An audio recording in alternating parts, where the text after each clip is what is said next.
from the hedgerow.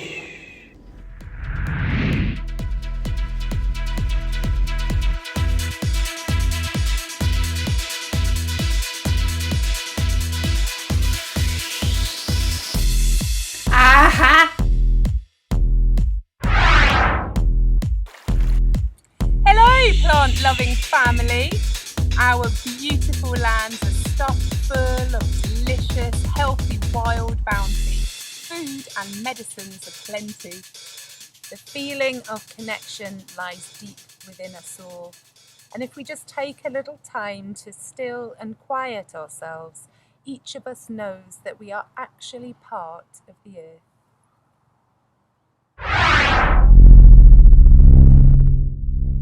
Like so much in this fast-paced materialistic society, it is easy to ignore the connections between the foods, the fruit and vegetables in the supermarkets and the living, growing plants that they originate from.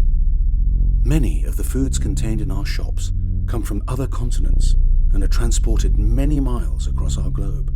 These days, we are able to purchase a vast array of produce from all over the world, no longer restricted by local environmental factors and or the seasonality of the product. We buy cut flowers from Africa, herbs from China, fruit from the tropics, snacks from Asia, and spices from South America. Today, retailers can source food and remedies from wherever it is cheapest at the touch of a computer key. These luxuries come at many unseen costs. Our goods are often transported by air, contributing to greenhouse emissions and climate change, and meaning that we are heavily dependent upon a resource that is not only finite, but also highly politically charged: oil. Our food and medicine supplies are more vulnerable than ever before. Our land is a common treasury for all, hedgerows and waysides packed full of densely nutritious foods and useful medicines. It is time to wake up and rediscover what is on our own doorsteps. The wealth of foods and remedies available to us. The fresh, abundant, verdant leaves of spring, like the wild garlic, the stinging nettle, the lowly plantain, the many edible flowers of summer, like borage, daisy, or nasturtium, the pear, walnuts, blackberries, or the autumn berries and fruits. And then, come the winter, we can dig for roots, like burdock, dandelion, or dock. Here in this film, we're going to meet the irresistible wild apple and the dangerously delicious hedge plum, or damson.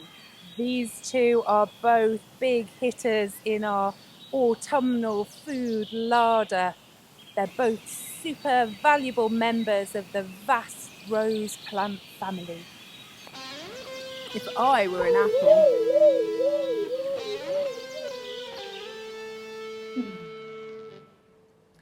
I'll let you into a little secret, my darlings. You really, really need me. Not in a codependent way. We'll talk about that matter a little later. No, in a more mutually beneficial way. I give you a health boost so that you can live life to the full, free from worries, free from cares about your strength, your condition. I am full of pectin. You know, pectin makes jellies, but it's also really good for the old digestive system. I'm sweet to the taste and keep your blood sugars balanced, and I prevent a whole host of dodgy diseases. I am a perfect panacea. Plenty of us apples are growing along the roadsides, where my apple cores are being launched from cars as you enjoy a refreshing snack on your journeys. Ooh! You're right, sweetheart. You sure? Do you fancy a bite of me? You do, don't you? Want a bite? You really desire me, don't you? Do you fancy an apple now? Do you fancy one? Go on. You do, don't you? You do. You do. Well, hello there. I am Hedge Plum, Damson. My ancestors came from Damascus, one of the oldest cities in the world. Hence my name, Damson. It's a shortening. Damascus actually means well-watered place, and they tended and grew us there for a very long time indeed. Some say it was the Crusaders who brought back my stones.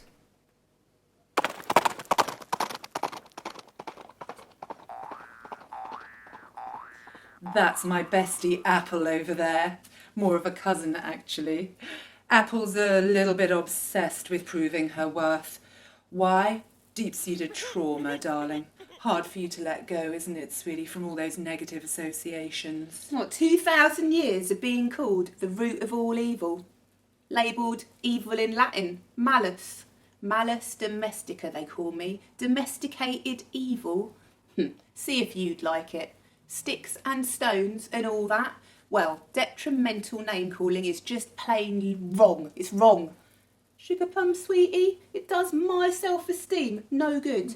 No good at all. Forbidden fruit. Original sin. Complete piffle. Complete piffle it is. You might have heard this old Christian story before. The Garden of Eden, inhabited by the first man and woman, Adam and Eve, who lived in peaceful, contented bliss. They had it all, earthly paradise. But then Eve, tempted by the serpent, broke the rules and ate the forbidden fruit of the tree of knowledge, and was evicted and banned from the paradise. Thus Eve, the serpent, and the apple all became symbols linked with evil and original sin. A moment in time where the apple, which represents feminine power and knowledge, became demonized. In pagan tales, the apple tree has close associations with providing shelter and safety by the magicians, medicine people, shamans, and witches of ancient times, especially during their otherworldly travels. Great ancient magicians like Merlin and Taliesin carried a silver bough from the apple tree, hung with bells and fruit. This magical bough allowed them to cross back and forth between realms. Aha! Sugar plum, sweetie. There you have it. I am considered a powerful tree of knowledge. I am looked at as a feminine tree, governed by the planet Venus, planet of love. Just like you, Sugar Plum Sweetie, a couple of trees under the domain of Venus. I'm your Venus, I'm your fire, your desire. Oh, I know my true worth, I do. I hear you sing out my praises. An apple a day keeps the doctor away. Yes, Apple, you do certainly stand out in the hedgerows, growing tall, with your blossoms bright, your fruits, your shiny apples of red and green, growing tall. The human folk seem to find it harder to see me in the hedgerow. My powdery dark fruits, mini plums hanging there so seductively.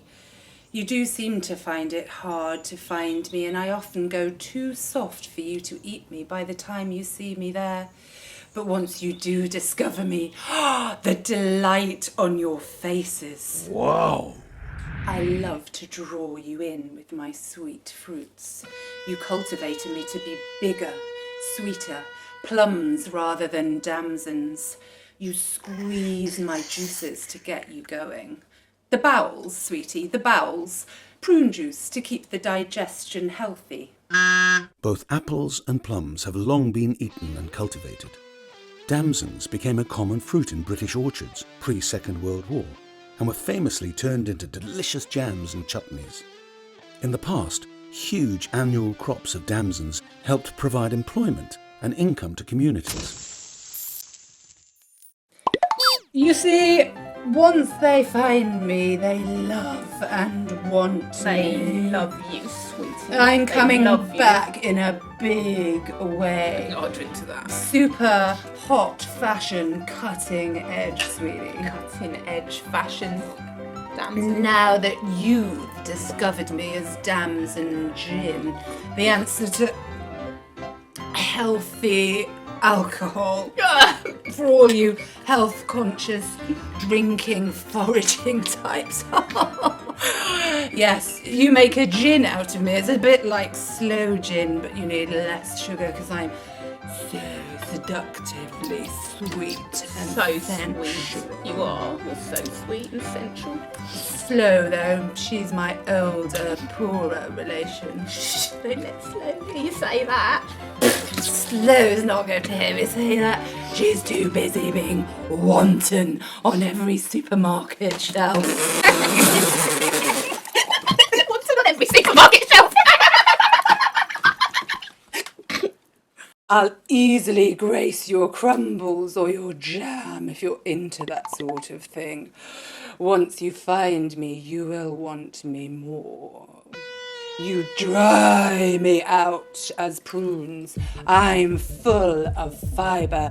I'll keep your digestion moving, like totally having it large. We like to move it, move it. We like to move it, move it. We like to move it!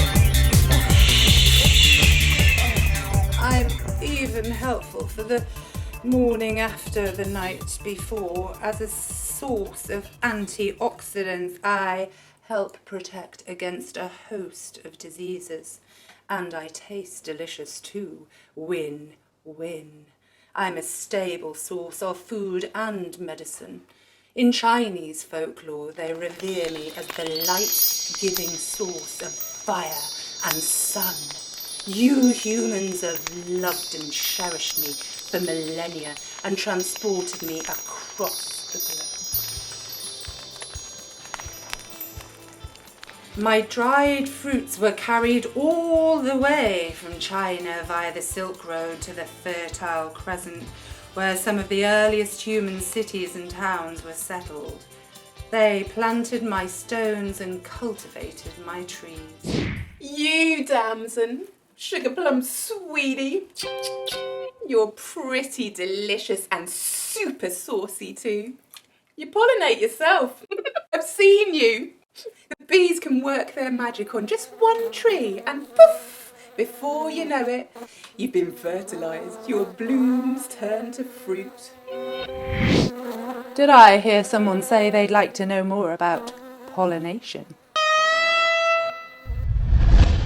I'm going to do the scientific part now. The birds and the bees. Remember those, sweetie? Pollination is the act of transferring pollen grains from the so-called male part of the flower to the so-called female part, fertilizing the plant and creating offspring for the next generation. Fertilized flowers turn into fruits and seeds. My pollination works completely differently to yours, Damson, sugar plum sweetie. Yeah, us apples, it's all about cross-pollination for us. The bees need to fly to differing apple trees. They need to go from tree to tree to tree in order to fertilise my flowers. Growing apple trees from my seeds is easy, but you'll never get the exact same fruit of the seed of the mother tree. The cross-pollination provides lots of genetic diversity. Variety is the name of my game. Plant 5 apple pips from one apple and you could get 5 totally different apple trees. I, Apple, am the mistress of diversity. I can be tart. I can be crabby. Nibble me to the core. My juicy, crisp fruits are perfect in the late summer and autumn seasons, and you can store me well over winter. When fresh fruit bounty is scant, I'll be there for you. I am also a crafting artist's dream. I was in great demand in the textile industry, where they used to use me to make lots of different colours, not just the purple that you might think. I was used to dye thousands of British Army and RAF uniforms, khaki and blue with my fruit skins. Come and try some crafting with me. Revive the natural dyes. Come and see what you can create. The colours of nature are sublime, my sugar plum darlings. Let's revive some of the old ways. Thank you to these two wonderful trees. Thanks to the apple. And thank you to the damson. We really hope that you can get outside and make friends with these two incredible superfoods. Because nature's stories are right to be told. And we've unearthed a forgotten language. It's both ancient and evolving. This earth needs secret heroes. Why not be a secret hero in a hedgerow near you, or back at home for a spot of kitchen witching? And follow our grandma's recipes in the accompanying PDFs, which can be found in a link down there. Or is it up there? Or is it over there? Or maybe it's over there. Bye-bye, plant-loving family. Bye-bye. Voices from the hedgerow are welcoming you home. Here are voices from the hedgerow. You need never be alone. Don't mind that we might scratch or sting, 'cause that's just what we do. We will shelter you and cheer you. We will feed you. We will heal you. We Damsons came from old Cathay on the long Silk Road in ancient days. Soldiers in Damascus saw that we were worth crusading for. They brought us home, and here we live. We have the sweetest juice to give. All through the summer our fruit will swell to make fine jam and keep you well. Here's to us all, we apples sing, a radiant blossom in freshest spring. Turns to magic every bough till we are pressed to cider now. A cork tossed from a passing train will mean an apple blooms again. Innocent Eve, she learned too well from an apple-breaking Eden spell. Voices from the hedgerow are welcoming you home. Here are voices from the hedgerow. You need never be alone. Don't mind that we might scratch or sting, 'cause that's just what we do. We will shelter you and cheer you. We will feed you. We will heal